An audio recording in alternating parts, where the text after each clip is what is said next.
Thanks so much for joining me again, gentlemen. I truly appreciate it. The other day, I talked about the nice guy paradigm, as explained by Dr. Robert Glover, the author of No More Mr. Nice Guy. So today, I thought it would be poignant to discuss covert contracts, another phrase that I think Glover is responsible for coining. I could be wrong. But essentially, the covert contract is as follows. I will do X for you. In return, you'll do Y for me, and neither of us will act like we have any awareness of this arrangement. This modus operandi, if you will, is found the world over, regardless of man or woman. This is how the vast majority of people operate today.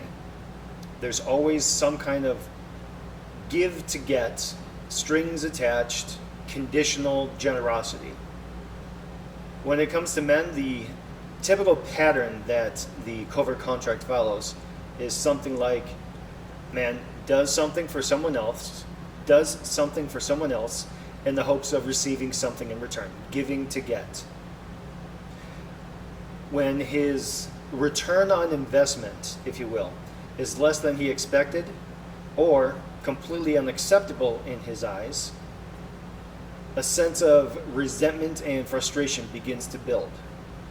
Over enough time, this sense of frustration and resentment simply builds and builds and builds on itself, eventually leading to a victim puke where the man involved lashes out with passive-aggressive behavior, shaming, or throwing temper tantrums. It can eventually get to a point of some kind of violence or abuse. So what do? How do we avoid operating using covert contracts? The first step, the first thing that we want to do as men in order to avoid covert contracts is to acknowledge and accept that we have needs. You can also say flaws. For some odd reason, we all think having a need is a flaw. It's not. It's human nature. Every human on the planet has needs. Once you have accepted the fact that you have needs and you want to get them met, make sure that they're a priority to you as the individual. And then let those around you know about your needs and ask them for help. The people in your life that do care about you, that actually care about you, will be more than happy to help you get your needs met. Make sure that when you're presenting your needs to the others around you, that you're being clear and concise when asking for help. There should be no strings attached. Don't say, hey, I need you to do this for me, and if so, maybe I'll something.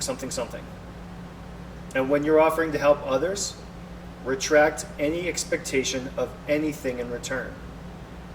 A very smart person in my life once said, nothing is unexpected if you expect nothing.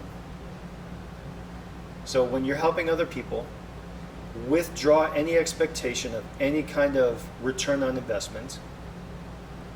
When you're receiving from others, obviously show gratitude and appreciation, but make sure that there are no strings attached.